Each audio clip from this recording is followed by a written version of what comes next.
کے لیے رحمت ہو، جنت کی عورتوں کی سردار ہو، جنت والوں کی ملکہ ہو، رسول جس کو دیکھ کے کھڑے ہو جایا کریں. بتلاؤ کہ رسول کے انتقال کے بعد اس بیٹی پہ ایسی کون سی مصیبت آئی؟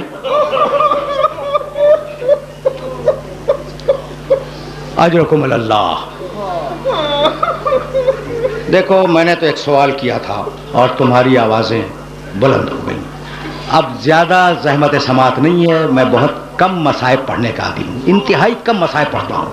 لیکن ایک جملہ سننا بھائی، وہ کیا ایسی مصیبت آئی کہ بی بی نے صبت علیہ مصائب لو انہا صبت علیہ سرن لیالیہ. بابا مجھ پر وہ مصیبتیں پڑی کہ اگر روشن دنوں پہ پڑتی تو وہ تاریک رات میں بدل جاتے. اجرکم اللہ. یہ جملہ کہا، آرام سے سن لو، کچھ جملے سن لو. یہ جملہ کہا، بی بی اپنے حجرے میں آئی، شکایت کر کے باپ سے اپنے حجرے میں آئی، اور اب بی بی نے اپنے باپ پر گریہ شروع کیا. صبح ہے، بی بی اپنے باپ پہ رو رہی ہے، دوپہر ہے گریہ کر رہی ہے، شام ہے گریہ کر رہی ہے. ایک دن بی بی اپنے مسند سے ٹیک لگائے ہوئے لیٹی تھی، اتنے میں علی آئے. بنت رسول آپ پر میرا سلام ہو. اور بنت رسول سننا بھائی، مدینے والوں نے آپ کو سلام کہا ہے اور کہا ہے کہ آپ اپنے رونے کے لیے کوئی وقت معین کر لیں، اس لیے کہ آپ کے رونے سے ہمارے کاروبار دنیاوی میں خلل پڑتا ہے. فتنفست السعداء. شہزادی نے ایک ٹھنڈی سانس لی اور کہا ابو الحسن مدینے والوں سے کہہ دیں کہ ان کے رسول کی بیٹی انہیں زیادہ دن پریشان نہیں کرے گی. ابو الحسن کہہ دیں کہ ان کے رسول کی بیٹی انہیں زیادہ دن پریشان نہیں کرے گی. ابو الحسن یہ پیغام تو تھا مدینے والوں کے لیے، اور آپ سے ایک خواہش یہ ہے کہ آپ میرے لیے جنت البقیع میں ایک حجرہ بنا دیں جس میں میں اپنے بچوں کو لے کر جایا کروں اور اپنے بابا پہ گریا کروں. علی نے اپنے ہاتھوں سے جنت البقیع میں ایک حجرہ بنایا.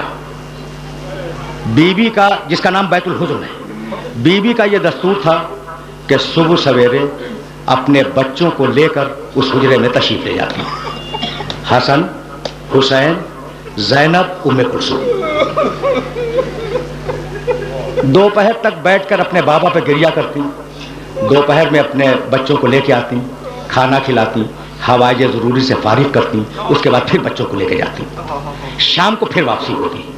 دن گزرے، ہفتے گزرے، مہینے گزر گئے.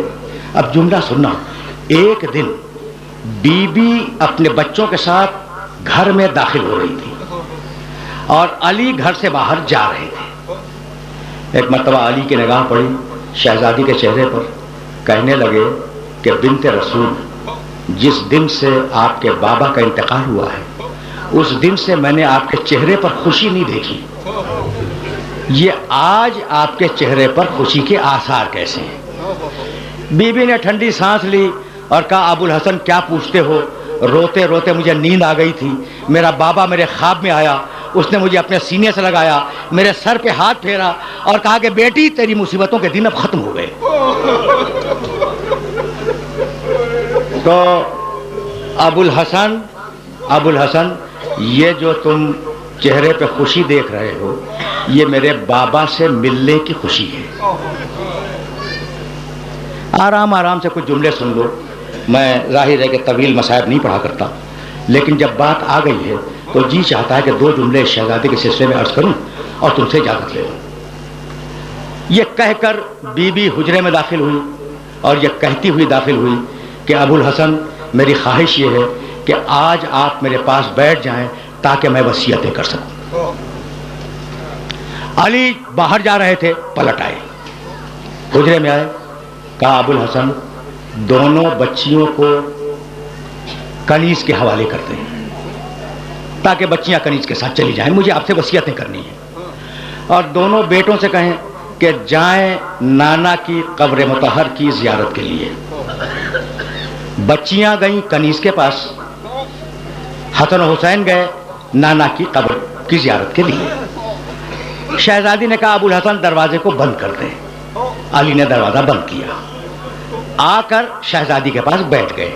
کہا بنت رسول اپنی وصیتیں بیان کریں۔ کہا ابو الحسن میری پہلی وصیت تو یہ ہے کہ اگر میری خدمت میں کوئی تقصیر ہو گئی ہو